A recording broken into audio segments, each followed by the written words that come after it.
A partir de agora, seja abençoado por uma ministração da Palavra de Deus,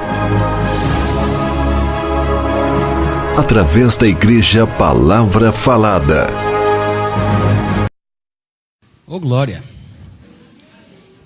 Vocês estão bem, gente? Amém. Meu nome é Natan, sou da cidade de Fortaleza, capital do Ceará. E eu quero dizer que é uma alegria poder estar em Caruaru para ministrar a palavra de Deus. Eu faço isso desde 1990, quando eu me converti. E de lá para cá, eu não tenho mais parado de pregar o Evangelho. Em 96, eu me mudei para o Rio de Janeiro. Não, para Campina Grande, na segunda cidade da Paraíba, para morar com um casal de americanos que vieram do Alabama para o Brasil. Depois eu fui para o Rio de Janeiro. Fiquei por lá mais ou menos 3 anos, casei. E nos mudamos para Campina Grande, que é onde nós moramos atualmente. E é de lá que a gente viaja pelo Brasil ministrando a palavra. A minha esposa está aqui em Caruaru. Infelizmente ela não pôde vir comigo, porque ela foi ministrar noutra igreja. Mas eu não sei cantar não, mas eu prego muito bem. A minha esposa canta muito. E toda vida que eu vou pregar eu peço para ela cantar alguma música. É uma pena que ela não esteja aqui. Mas eu tenho certeza que se Deus quiser e Fábio quiser também, a gente volta. Tá? Deixa eu fazer uma pergunta idiota. Quem foi que trouxe Bíblia para a igreja? Amém. Isso é uma pergunta idiota. Crente anda com a Bíblia, é ou não é? Vamos levantar ela no ar e deixar Satanás nervoso hoje à noite? Diga comigo, esta é a minha Bíblia. Eu sou o que ela diz que eu sou. Tenho o que ela diz que eu tenho. Posso o que ela diz que eu posso. Neste momento, eu vou receber a viva, eterna, imutável Palavra de Deus. Meu coração está aberto. Minha mente está alerta. E nunca mais serei o mesmo. Nunca, nunca, nunca. Glória. Amém. Muito bom. Bom, hoje à noite eu vou compartilhar com vocês algumas verdades profundas. Não de forma complexa, mas de forma simples. Mas são verdades profundas que se encontram no texto de Lucas capítulo 8. E eu queria que você abrisse comigo lá, porque a gente vai acompanhar. Muitas vezes esse texto, esta passagem, é desprezada em nossas igrejas, porque me parece que as pessoas não enxergam nesse texto alguma lição muito profunda para um cristianismo mais prático, sabe? Para uma vida mais objetiva, mais direta, a respeito dos problemas que a gente enfrenta no dia a dia. Eu não disse qual é o versículo ainda não, pode olhar para cá, daqui a pouco eu vou falar, tá? Mas essa passagem que a gente vai ver, que eu não disse ainda qual é, levanta a cabeça. Essa passagem, ela fala de coisas que nós vivemos no nosso dia a dia. Todos nós passamos por algo semelhante. O texto que a gente vai ler, não leia sozinho, eu só vou dizer qual é, tá? Mas esse texto é aquele que fala da passagem que Jesus Cristo entrou num barco em companhia dos seus discípulos. E enquanto eles navegavam, sobreveio uma tempestade de vento no lago, fazendo com que eles corressem perigo de morrer afogados. Vocês lembram disso? É essa passagem que a gente vai ler. O que eu quero que você tenha em mente, à medida que nós estivermos estudando esse texto das Escrituras, é que essa passagem reflete, mostra uma coisa que todos nós vivemos. Jesus com os discípulos queria simplesmente passar de uma margem para outra do lago. Ele estava querendo sair do ponto A para o ponto B, e todos nós passamos por isso. Um projeto de vida, uma faculdade que a gente quer fazer, um relacionamento no qual a gente entra, um negócio, uma profissão, um projeto qualquer. Você tem um ponto inicial do qual você parte em direção ao seu destino, em direção ao seu propósito, né? Às vezes até uma viagem literal mesmo, uma viagem de verdade. Você sai de Caruaru, está indo para Fortaleza, e no meio do processo da viagem, no meio do processo para a realização do seu desejo, daquilo que você queria, vem alguma coisa e tenta atrapalhar. Foi o que aconteceu com Jesus. A Bíblia mostra que ele e os discípulos estavam indo de uma margem do lago para outra, quando foram surpreendidos por uma tempestade de vento no lago. É sobre isso que a gente vai ler. Amém, gente? Amém. E eu quero que você veja que a nossa reação em situações como essa, nem sempre, ainda que sejamos crentes, né? Nem sempre é igual à reação que nós vemos Jesus Cristo tendo aqui.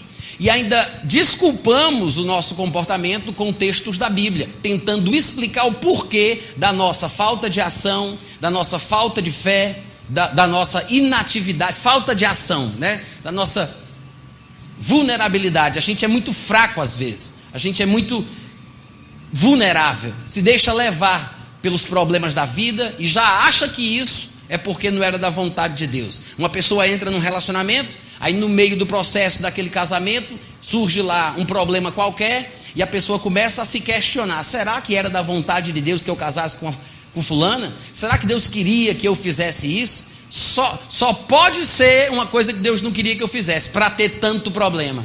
Tem gente que é assim, que acha que algo é da vontade de Deus quando tudo vai bem, quando tudo corre às mil maravilhas.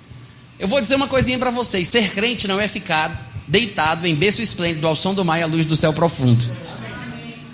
Entendeu o que eu disse? Ser crente não é viver num mar de rosas, muito pelo contrário. Ser crente nesse mundo onde Satanás é Deus, muitas vezes é ter que nadar contra a maré. Vocês podem dizer amém de vez em quando? Amém. Muito obrigado, Deus abençoe a vossa família. Amém. Agora, a gente espera que tudo dê certo, a gente espera que tudo corra bem, porque existe um ranço, né? Um costume no meio evangélico de que se algo for de Deus, aí ele abre as portas, né? Vai dar tudo certo, vai ser uma bênção, não vai ter impedimento. Mas quem foi que disse isso?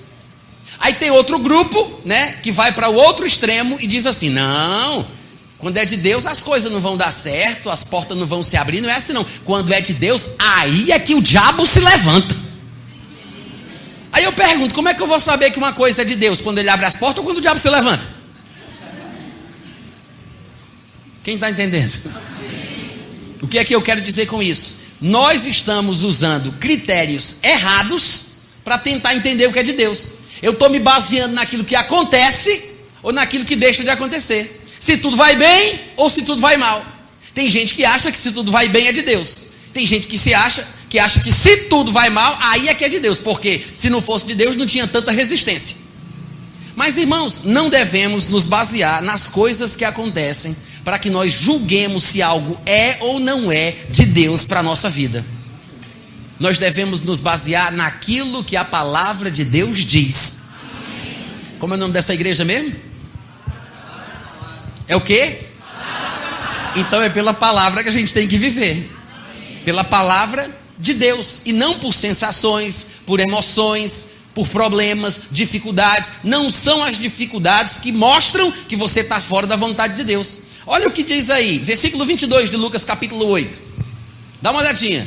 Diz que aconteceu que num daqueles dias entrou Jesus num barco em companhia dos seus discípulos e disse-lhes: passemos para outra margem do lago.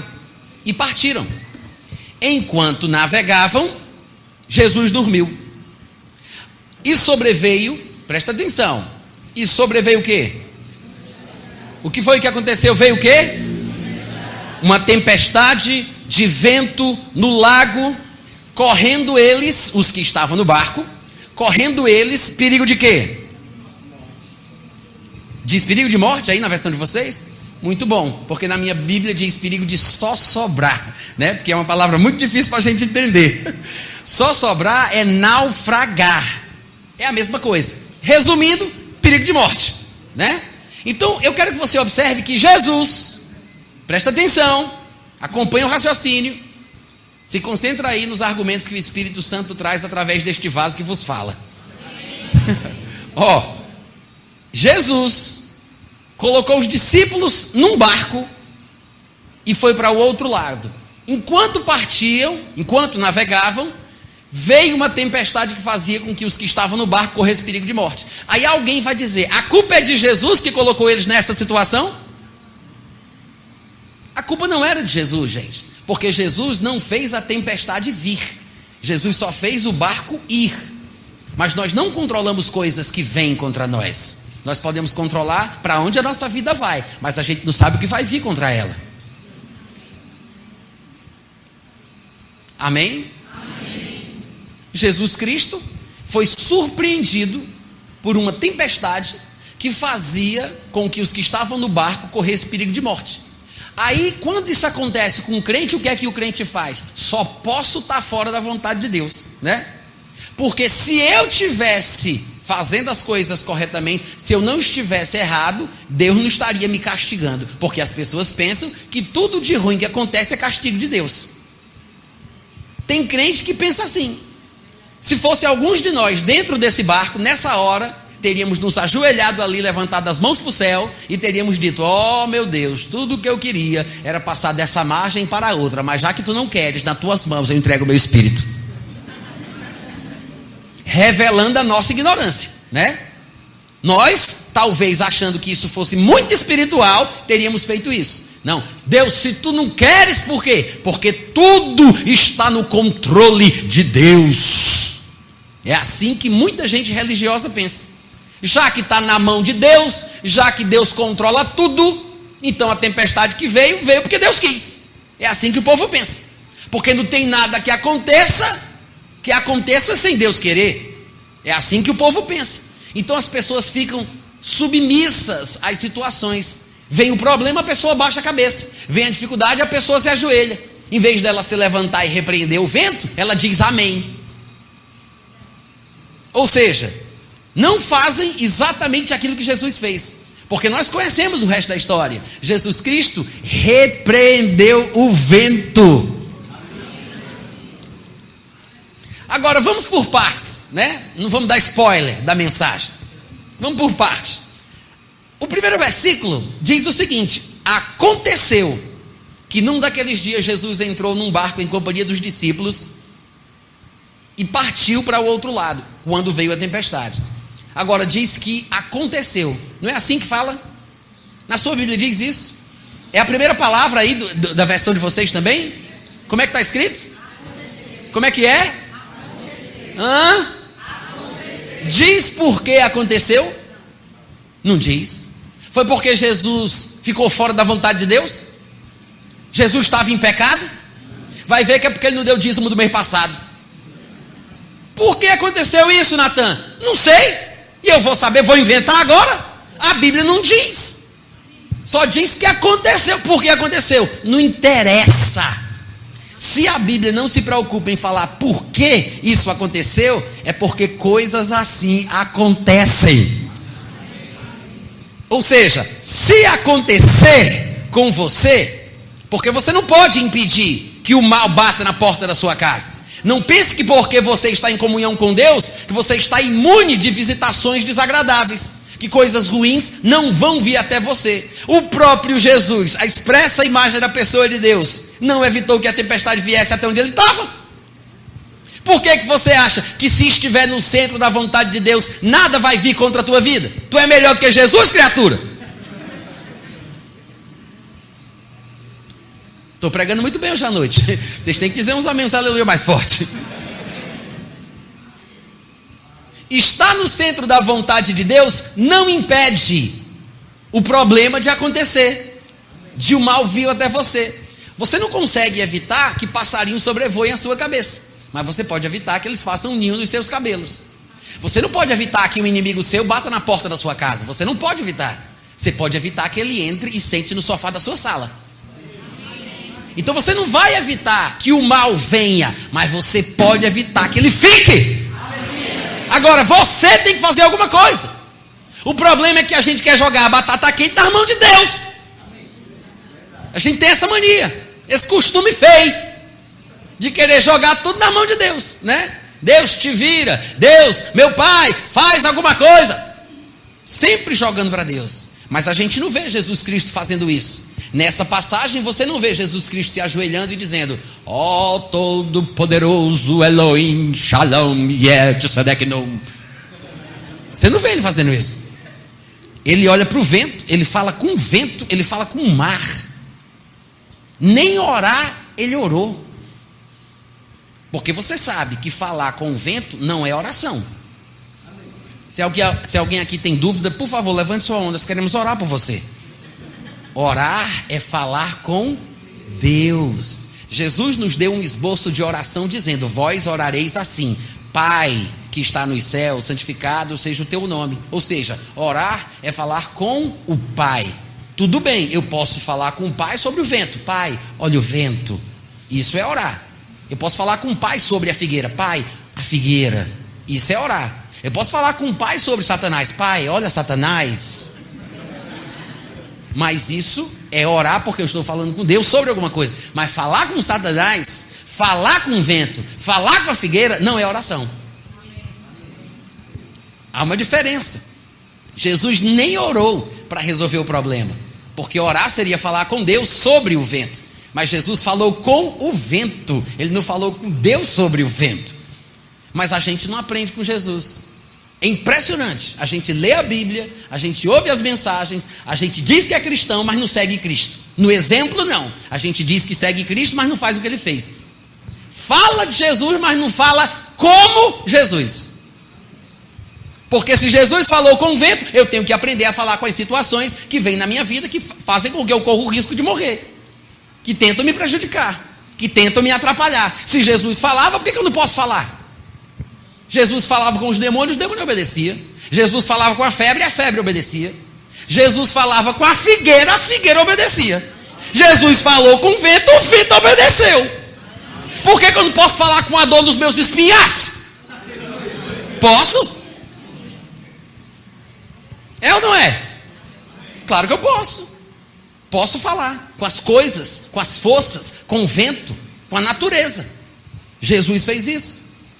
Eu não preciso me preocupar em querer saber por que o problema aconteceu. A Bíblia não se preocupa em dizer. Por que aconteceu isso, Natan? E eu sei. Só diz que aconteceu.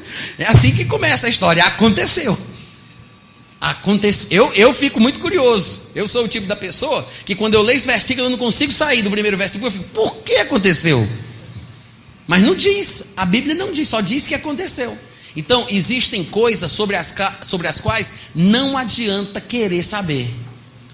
A única coisa que importa é como você vai reagir. Porque tem muita gente que até hoje na igreja vive querendo entender o porquê fulano de tal foi embora de casa, porquê fulano de tal morreu tão cedo, porquê fulano de tal se separou, porquê aconteceu isso, porquê aconteceu aquilo. Pessoas que vivem tomando remédio, que não conseguem dormir, que não perdoam, que vivem com um problema. Porque quer saber por quê, meu Deus? Por quê? Tem ou não tem? Tem ou não tem? Estou falando de vocês não, gente. Estou falando dos primos de vocês, os parentes de vocês. Pode relaxar. Estou apontando assim, mas não é para vocês que eu estou dizendo não. Tem gente assim, que vive angustiada, porque vive querendo saber o porquê. Por quê, meu pai? Por quê? Perdendo tempo no que não deve, em vez de fazer como Jesus, acordar para a vida e repreender o vento. Né? Tomar uma postura, fazer alguma coisa. O problema é que a gente quer que Deus faça. O problema é que a gente pensa que vai se resolver automaticamente. O problema é que a gente pensa, mas Deus está vendo, mas Deus sabe, Ele vai dar um jeito, e a gente mesmo não faz nada. E essa passagem, me parece, ela ensina exatamente isso, sobre como um crente que se diz seguidor de Jesus deve se comportar numa situação semelhante a que o próprio Jesus Cristo experimentou. Aconteceu que num daqueles dias Jesus entrou em um barco na companhia dos seus discípulos, ou seja, Jesus estava no mesmo barco. Jesus sofria das mesmas leis da natureza, passava pelas mesmas dificuldades. O vento que poderia virar o barco onde estavam os discípulos era o mesmo barco onde estava Jesus. Jesus Cristo estava junto no mesmo barco, passando pela mesma situação. Diz no versículo 23 que Jesus dormiu, o que prova mais claramente a sua humanidade. Jesus dormiu. Vamos repetir isso?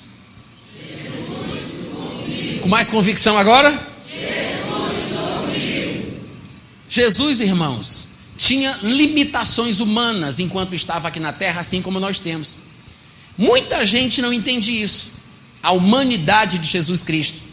Enquanto ele estava na terra, ele dependia de Deus, do Espírito Santo, exatamente como nós devemos depender. Eu sei que a humanidade que Jesus viveu era muito mais elevada do que a nossa, porque afinal de contas, a Bíblia diz que ele nasceu e desde a infância ele crescia por dentro e por fora. Ele crescia não somente em estatura, mas em graça e sabedoria diante de Deus. Então, quando ele tinha mais ou menos 30 anos, diz o Evangelho de Lucas, ele começou o ministério. A gente, quando tem mais ou menos 30 anos, aceita Jesus e vai tentar correr atrás do prejuízo. Então, há uma defasagem entre a vida que ele viveu e a nossa. Jesus tinha realmente um diferencial em sua vida e usava todo o potencial de Deus disponível aos homens que o servem. Mas ele foi homem, esteve aqui limitado, exatamente como nós. Jesus tinha vontade até de fazer o que não devia. Quero ver quem é que vai dizer amém. Foi ele quem disse isso. Lá em João capítulo 6, versículo 38, ele disse: eu desci do céu não para fazer a minha própria vontade, e sim a vontade daquele que me enviou. Ou seja, Jesus tinha uma vontade própria que não deveria ser feita. Ele disse: não vou fazer aquilo que eu quero, para que aquilo que Deus quer seja feito. Ou seja, se essa vontade própria de Jesus fosse igual à vontade de Deus, ele não precisaria dizer: não vou fazer a minha, para que a de Deus prevaleça. Porque se a vontade dele e a de Deus fosse a mesma coisa, era só fazer a vontade dele, que ele estava fazendo a vontade de Deus. Mas se ele disse: não vou fazer a minha para que a de Deus seja feita, é porque ele tinha vontade de fazer o que Deus não queria. Amém, né? É por isso que a Bíblia diz que Jesus era tentado. A tentação é a vontade de fazer uma coisa que eu quero, mas não posso. Isso é tentação, é a vontade de querer fazer. A Bíblia diz: cada um de nós é tentado quando atraído e engodado pela própria concupiscência, pela própria cobiça, pela própria vontade. Jesus tinha uma vontade própria, como homem, depois de ter descido do céu. Por isso ele não devia fazer, mas ele queria. Se Jesus não fosse tentado como nós, então ele não servia de exemplo para a gente. Ele não seria o nosso exemplo para seguirmos os seus passos. Então, se cada um de nós é tentado quando é atraído e engodado pela sua própria vontade, então Jesus foi tentado assim, porque a Bíblia diz que ele foi tentado em todas as coisas como nós. Se ele foi tentado como eu, então eu sei como ele é, porque eu sei como eu sou. Muito obrigado pelo entusiasmo. O fato é que Jesus tinha limitações. Eu vou mostrar um texto para vocês, para a gente poder esclarecer melhor essa passagem aqui de Jesus no barco. Mas aqui mesmo nos evangelhos, em Marcos capítulo 3, nós temos uma história parecida. Mostra Jesus Cristo pregando às multidões, e as pessoas, admiradas com a fama, a pregação de Jesus, vinham até ele para serem curadas das suas doenças. Então veio tanta gente, o negócio ficou tão assim desesperado, que Jesus olhou a situação e tomou uma providência para manter a sua integridade física. Porque Jesus percebeu que poderia ser pisoteado pelo povo. Lá em Marcos 3, do versículo 7 em diante, está escrito assim: retirou-se Jesus com seus discípulos para os lados do mar. Marcos 3, 7. Seguia-o da Galileia uma grande multidão, também da Judeia, de Jerusalém, da Idumeia, da além do Jordão, dos arredores de Tiro e de Sidom, uma grande multidão. Sabendo quantas coisas Jesus fazia, veio ter com ele. Então recomendou a seus discípulos que sempre lhe tivessem pronto um barquinho. Por causa de quê? Como é que está escrito aí? Por causa de uma revelação? Foi uma direção? O que foi isso, mulher? Por causa de uma intuição? Foi uma sensação? Foi por causa de quê, gente? Fala aí para mim, por causa de quê? Por causa da multidão. Sabe o que significa isso? Jesus Cristo viu o povo, presta atenção, ele viu a multidão e ele tomou uma providência. Não foi por causa de uma direção espiritual, não foi por causa de uma revelação, uma sensação, uma intuição, uma premonição. Foi por causa da multidão. Jesus viu. Quantos aqui sabem que Jesus não era besta? Quantos já aprenderam que burrice não é fruto do Espírito? Jesus não era besta, ele viu a multidão. A Bíblia diz, olha só, a Bíblia diz que por causa da multidão ele pediu para aprontarem um barquinho, a fim de não o comprimirem, ou seja, de não o apertarem, de não o pisotearem, de não pularem em cima dele, pois ele curava a muitos, de modo que todos os que padeciam de qualquer enfermidade se arrojavam a ele, pulavam em cima dele para o tocar. Eu entendo isso. Eu pregando aqui, se eu soubesse que Jesus está passando ali na rua, eu largava o microfone e corria para arrancar um tufo de cabelo dele? Eu entendo isso. Eu entendo. Então, gente, eu não quero culpar a multidão, né? Por causa desse desespero de querer pegar em Jesus, de pular. Mas só que Jesus não era besta. Ele viu que o povo estava descontrolado, emocionalmente abalado, doido para pegar no homem, para pular em cima dele, porque só pensava em si. Eu quero curar a minha cárie. Eu quero curar o meu problema. Eu quero curar a minha doença. Eu quero pegar em Jesus, porque eu sei que quem pega é curado. Aí lá vem um povo feito doido, desembestado. Aí o que é que Jesus Cristo faz? A Bíblia disse. Ele olhou para os discípulos e disse: deixa um barquinho aí pronto, por causa dessa multidão. Não foi uma revelação. Jesus só não era besta. Ele disse: deixa o barco pronto. Por quê? Porque se o povo pular em cima de Jesus, ele pula dentro do barco. Pensa, gente.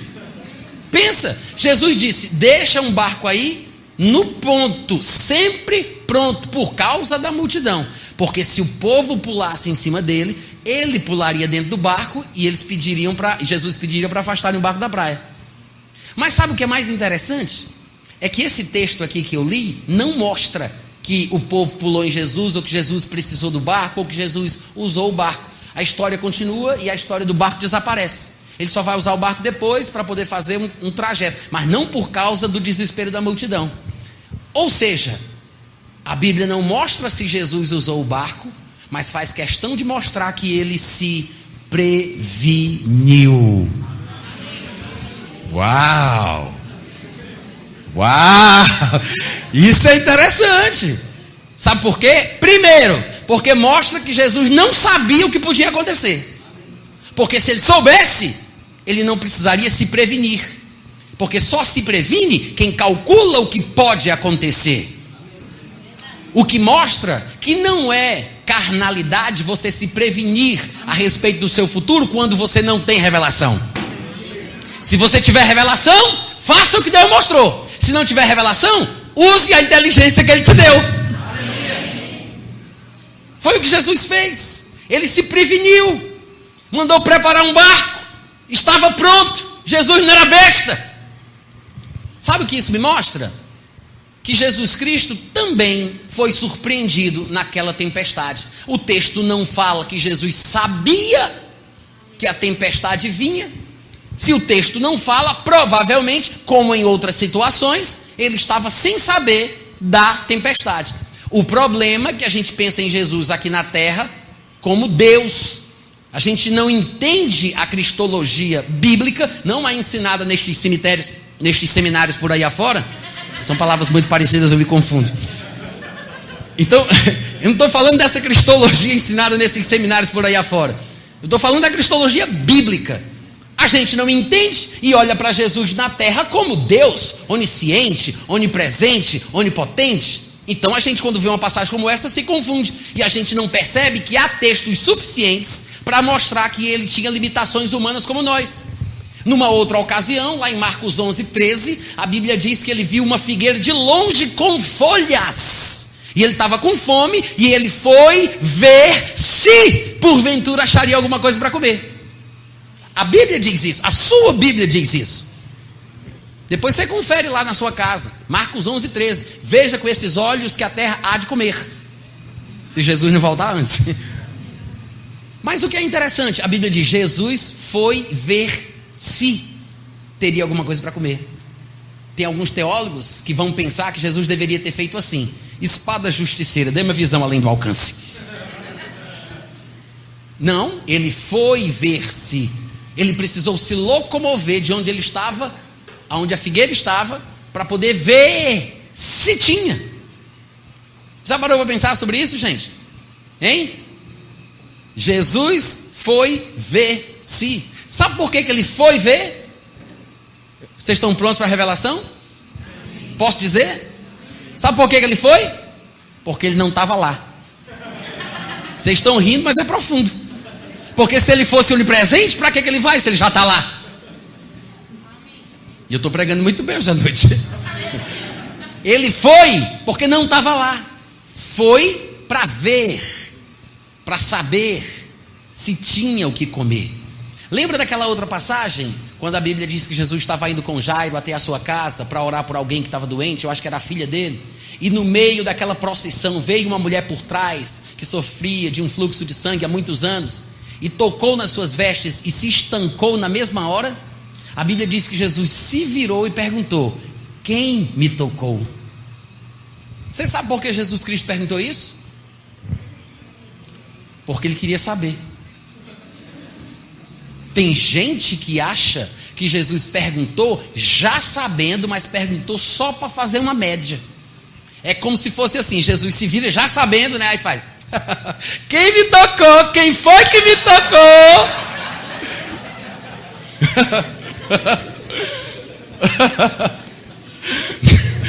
Claro que não. Como se ele já soubesse, né? Quem foi? Não, irmãos, ele perguntou porque ele queria saber. Diga amém. Amém. Nós temos textos suficientes para mostrar que Jesus estava numa situação humana como a nossa. Sim, há passagens que mostram que ele sabia de coisas de forma sobrenatural. Mas quando a Bíblia mostra isso, ela é bem clara em dizer que ele soube por si mesmo em seu espírito. Soube porque Deus lhe mostrou, teve uma revelação, alguma coisa semelhante. Noutras ocasiões ele tem que perguntar, ele tem que se locomover, ele tem que ir ver. Ele pergunta: há quanto tempo esse menino sofre isso? Aí o pai diz: desde a sua meninice. E o demônio o pega, às vezes joga no fogo, às vezes na água, tentando destruir. De vez em quando ele tem que fazer uma pergunta para ficar a par da situação. O que mostra uma limitação humana, natural, que todos nós conhecemos bem. Na questão da tempestade do vento no lago, lá em Lucas capítulo 8, é bem provável que, seguindo a mesma regra, Jesus não soubesse o que estava para acontecer ali. A não ser que a gente ache que a Bíblia esteja fingindo em dizer que Jesus Cristo foi dormir. E ele disse: passemos até o outro lado. Porque se ele já soubesse que no meio da viagem viria uma tempestade, porque ele disse: vamos até a outra margem? Se ele sabia que no meio ia ter um evento, um episódio. É como se Jesus fosse deitar dizendo: vamos até a outra margem. Até a outra margem nada, eles vão ver uma surpresa. Não, ele falou sério: vamos até a outra margem. E foi dormir. Ele foi acordado pelos discípulos porque foi uma surpresa. Ele não esperava aquilo. E o que é interessante é que Jesus Cristo repreendeu o vento. Eu vou deixar isso mais claro. O vento que Deus criou. Jesus repreendeu a natureza criada por Deus. Mas nós não teríamos coragem de fazer isso, porque a gente acha que a natureza foi criada por Deus, e não é possível que uma coisa que aconteça na natureza não seja da vontade de Deus, porque a gente pensa que Deus está no controle de tudo. Mas se Jesus fez isso, pode ter certeza, Jesus sabia mais do que nós. Isso me mostra que alguma coisa de errado aconteceu com as leis que regem este mundo. A natureza, com certeza, não está perfeitamente na vontade de Deus. Pode olhar no reino animal, como você vai ver coisas que demonstram perversão, que não refletem uma natureza pura. Há alguma coisa errada no mundo, na natureza. As leis que regem as forças da natureza estão de ponta cabeça. Não é à toa que Jesus Cristo amaldiçoou uma figueira. Não é à toa que ele repreendeu um vento. Por quê? Porque ele deixa claro que em certas situações é preciso usar a fé para suspender as leis da natureza momentaneamente. Principalmente quando a natureza está totalmente fora da vontade de Deus. Aquela figueira, ela não tinha fruto, só tinha folha. Na verdade, não era tempo de figo. Mas a figueira, quando tem folha, ela tem figo. Toda figueira que tem folha tem figo. Se ela tinha folha, era para ter figo. Aí Jesus foi ver se tinha. Ele não tinha certeza, ele estava em dúvida. Não era tempo de figo, mas se não é tempo de figo, não é tempo de folha. Mas se tem folha, será que tem figo? Não sei, vou ver. Quando chegou lá, não tinha. Ou seja, a figueira era doente. Tinha folha, não tinha figo, num tempo que não era para ter figo. Então não era para ter folha. Aí o que foi que Jesus Cristo fez? A mesma coisa que qualquer pessoa que tem um pingo de juízo faz: morra. Foi. Por quê? Porque a figueira era doente. Da mesma forma, na mesma linha de raciocínio, quando vem a tempestade, o que é que ele faz? Essa tempestade não está no padrão de Deus. Uma tempestade que vem fazer com que as pessoas no barco morram. Irmãos, o que vem para matar, para destruir, não pode ser de Deus. Não pode ser de Deus. Jesus disse: eu vim para dar vida, e vida em abundância, e Ele é representante de Deus. O que vem para matar não pode ser de Deus. Não num contexto como esse. Jesus não estava em pecado, Jesus não tinha feito nada de errado, não estava fora da vontade de Deus. E o que é interessante é que Jesus, consciente disso, Ele muda a história, Ele muda o seu destino, Ele interrompe a força da natureza pela sua fé. Que coisa profunda. Jesus disse, no versículo 24, acordaram ele, né? Mestre, estamos perecendo. Aí Jesus despertou e repreendeu o vento, repreendeu a fúria da água, repreendeu o vento. Ele falou para o vento. Aí eu pergunto para vocês, essa tempestade, gente, será que era de Deus? Porque tem gente que pensa isso, né? Que Deus controla tudo. Tudo está nas mãos de Deus. Deus dá o frio conforme o cobertor. Escreve certo mesmo quando as linhas são tortas. Pau que nasce torto. Não, isso aí já é outra coisa. Mas tem gente que coloca tudo nas mãos de Deus. Não é? Hein? Meu pai mesmo era assim, né? Não, Deus dá o frio conforme o cobertor. Ele dizia isso. E eu tinha que explicar para ele, né, que isso não era verdade. Que nem tudo estava no controle de Deus. E que não é porque aconteceu que Deus quis. Porque nem tudo que Deus quer acontece. Então nem tudo que acontece é o que Deus quer. Não entenderam, né? Jesus sabia disso. Jesus tinha consciência disso. Por isso ele repreendeu o vento. Agora nós podemos saber qual era o pensamento de Jesus quando ele repreendeu o vento. Ou seja, baseado em quê Jesus Cristo acha que pode repreender o vento? A gente sabe porque a gente conhece o que ele falava. E Jesus pregava aquilo que ele vivia. Nós pregadores tentamos viver aquilo que pregamos, né? Mas às vezes vem revelações de Deus para a gente que a gente nunca pensou sobre aquilo. Aí quando a gente desce do púlpito, a gente tem que tentar correr atrás de prejuízo para viver aquilo que a gente prega. Mas Jesus pregava o que vivia. Ele não vivia o que pregava, ele pregava o que vivia. Deixa para lá. Lá em Mateus 12, Jesus Cristo falou sobre isso. Eu não sei se vocês vão lembrar. Numa certa ocasião, os religiosos da época ficaram questionando as ações de Jesus, dizendo que ele era tipo assim, influenciado por um demônio bem fortão, o bichão, o grandão, o cabeludo. Aí eles diziam, os demônios mais fracos só saem através dele, porque o bichão está nos coros dele. O Beuzebu, o grandão, ele bota para correr, os demônios mais fracos ficam com medo de levar um cascudo espiritual do demonião. Aí Jesus olhou aquilo e disse assim, meu Deus do céu, como vocês são idiotas. Aí ele falou, deixa eu falar uma coisinha para vocês. Todo reino dividido contra si mesmo ficará deserto. Toda cidade ou casa dividida contra si mesma não subsistirá.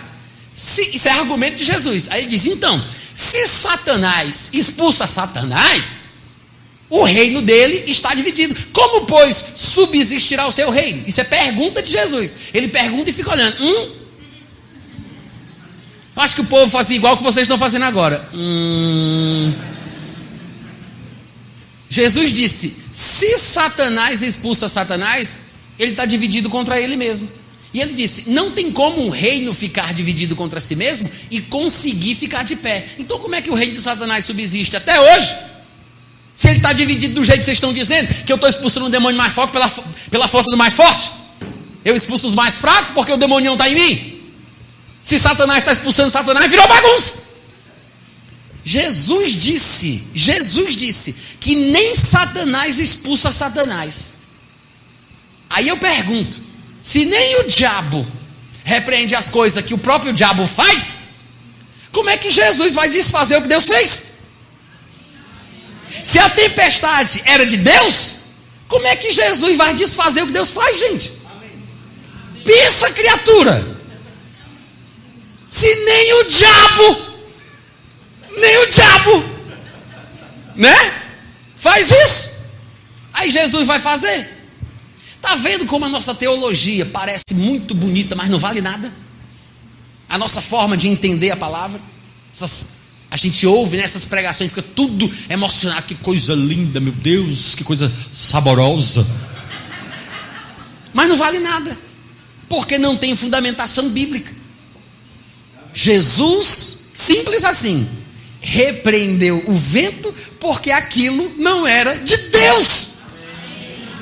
O problema é a gente entender o que é de Deus e o que não é. Esse é o problema. Porque a gente acha que uma tempestade dessa pode ser de Deus, né? A gente acha que uma situação como essa pode ser a vontade de Deus, o plano de Deus para a nossa vida. Aí fica todo mundo sem ter coragem de repreender, porque não sabe se é Deus que está querendo me ensinar alguma coisa. Tem gente assim, adoece, aí fica, eu não sei o que Deus está querendo me ensinar com isso. Se você quer que Deus te ensine através da doença, pare de tomar remédio. Aprenda a aula toda. Alô?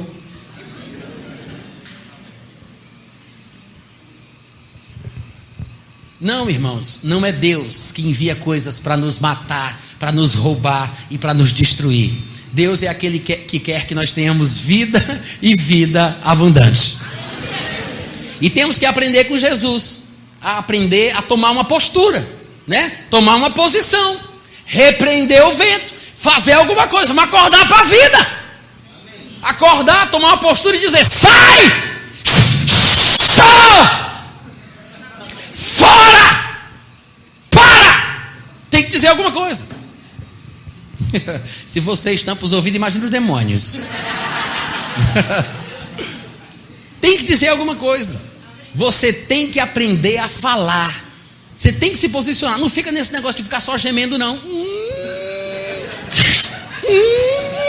Não resolve. Eu já tentei. Você tem que abrir a boca, falar em nome de Jesus. Isso fala mesmo. Se você estiver passando por um problema, por uma dificuldade, se você está sendo atormentado, seja o tipo da moléstia que for, experimente fazer isso. Faça isso na sua casa. Eu me lembro que uma vez eu estava dando aula numa cidade e eu estava ensinando sobre fé. E curiosamente, eu estava começando a ensinar sobre fé e eu peguei dengue. Eu não sei se vocês sabem o que é isso, gente. Eu nem quero, eu não desejo isso nem para aquela pessoa que não é dizimista. Mas a dengue é um negócio do diabo mesmo. Se alguém tiver dúvida, eu explico por que é.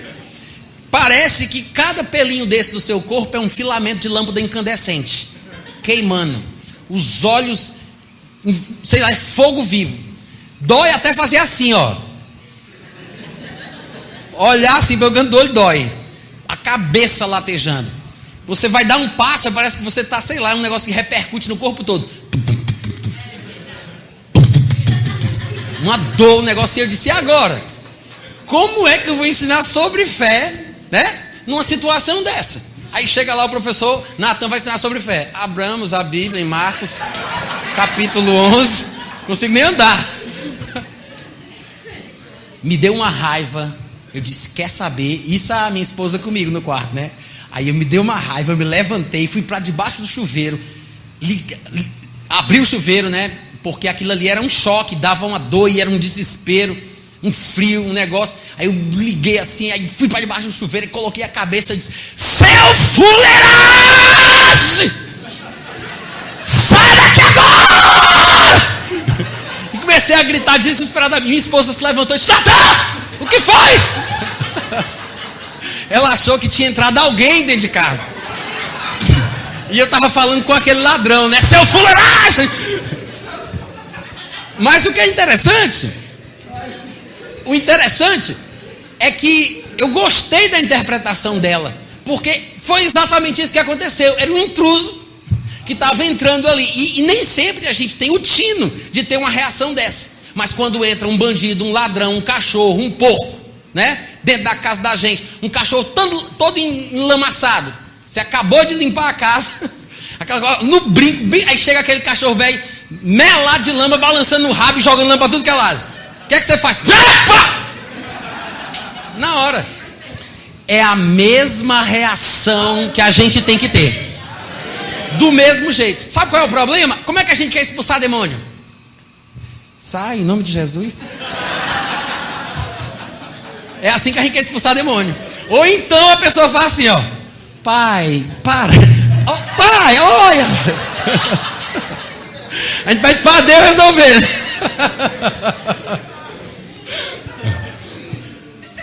Nós temos que tomar uma postura. Nós temos que agir. Fazer alguma coisa. Foi o que Jesus fez. Ele repreendeu o vento. Ele repreendeu o mar. Ele não pediu para Deus fazer alguma coisa com o vento. Ele não disse: pai, olha o vento, pai. Não, ele falou com o vento. O vento que Deus criou. É assim que a gente tem que ser: ousado, intrépido, corajoso. Aí Jesus fez isso. A Bíblia diz que veio bonança. Versículo 25. A moral da história, o resumo da ópera. Então Jesus disse para os discípulos: olha só, Jesus falou com o vento, falou com o mar, mas no final da história ele vai falar também com os discípulos. Então Jesus, para terminar, fala com os discípulos: onde está a vossa fé? Não é assim? Cadê a fé de vocês? Primeira coisa, por que Jesus pergunta cadê a fé? Porque não dava para ver. Fé não é uma coisa invisível. Tem gente que pensa que a fé é uma coisa invisível, que ninguém sabe se alguém tem ou não tem. Só Deus é que sabe. Não é isso não. Algumas pessoas pensam que a fé é invisível porque acham que aquele versículo de Hebreus está dizendo isso, né? Que a fé é a convicção de fatos que não se veem e a certeza de coisas que se esperam. Aí o pessoal lê isso e diz: está vendo aí? A Bíblia diz que a fé é invisível. Mas a Bíblia não disse que a fé é invisível. A Bíblia diz que a fé é a convicção de fatos que não se veem. A fé não são os fatos invisíveis, é a convicção neles. Os fatos são invisíveis, mas a convicção neles dá para ver na cara. A fé é visível. A Bíblia mostra que Jesus estava pregando na casa de Pedro e estava tão cheia que não dava nem mais para entrar. Abriram o telhado, desceram um paralítico no meio onde Jesus estava. A Bíblia diz que Jesus, vendo a fé deles, a Bíblia diz isso, vendo-lhes a fé, disse ao paralítico: filho, estão perdoados os teus pecados. Porque Jesus viu a fé. Porque fé dá para ver na cara. Existem ações correspondentes ao coração de quem crê. Quem crê tem uma postura, tem um jeito de olhar, tem um jeito de falar, é diferente. Não vem dizer para mim que você tem fé, cabisbaixo, meio moribundo, entristecido. Não, mas eu estou crendo, né? Estou crendo. Fé não é assim. Jesus viu o jeito dos discípulos falarem. Eles acordaram Jesus para dizer que estava morrendo. Quem é que acorda o outro só para dizer: tira aí uma foto que a gente vai morrer agora? Acorda, Jesus, estamos perecendo. Eles não tinham fé. Jesus viu que não tinham, pela incredulidade, pela forma de falar, pelo medo. Ou seja, dá para ver. Não pense que você tem fé porque você repete o que o pregador pede. Não pense que você tem fé. É na hora do vamos ver que a gente expressa o que está dentro do nosso coração. Jesus não viu fé. Aí o que é que ele fez? Ele disse: e agora? Cadê a fé de vocês? Onde está a vossa fé? Lá em Marcos, no capítulo 4, versículo 40, que registra o mesmo episódio, porque você sabe que a mesma história é contada em lugares diferentes, de formas diferentes, e lá em Marcos ele conta esse mesmo episódio aqui. Lá ele registrou que Jesus Cristo disse assim: por que sois assim tímidos? Como é que não tendes fé? Por que sois assim tímidos? Ou seja, Jesus não achava normal, no ponto de vista dele, né? Porque Jesus tinha um ponto de vista diferente. E ele, na percepção dele, achava que os discípulos não deveriam agir assim. Não era justificável aquele comportamento tímido, incrédulo, cheio de dúvida. Jesus disse: por quê? Para que essa timidez? Para que isso? Por que sois assim tímidos? Como é que vocês não têm fé, rapaz? Agora, essa forma de Jesus abordar, fazendo essa pergunta desse jeito, isso é um elogio ou é uma repreensão? Hein, gente? Jesus está elogiando ou está repreendendo os discípulos? Está repreendendo. Se Jesus estivesse elogiando, ele deveria ter dito mais ou menos assim: parabéns, outra vez vos digo parabéns, e que fique claro, todas as vezes que isso acontecer, pode correr para mim, porque quem manda aqui sou eu. Jesus não disse isso. Os discípulos correram para Jesus resolver a situação, porque eles não tinham fé, mas criam que Jesus cria. Não sei se vocês entenderam. Eles não tinham fé para resolver o problema, mas criam que Jesus cria.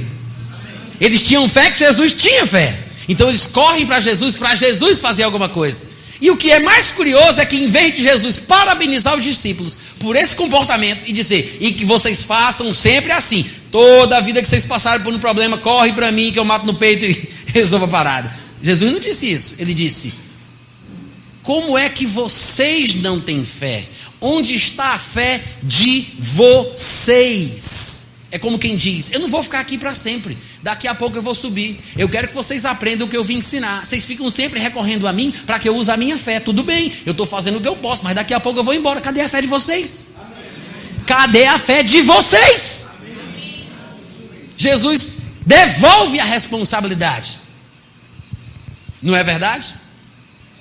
Todo pai, todo professor que tem um pingo de juízo, ele vai repreender o seu filho, o seu aluno, numa situação que o filho ou aluno erre, para que ele saiba que numa próxima situação semelhante, ele vai ter que agir de uma forma diferente, né?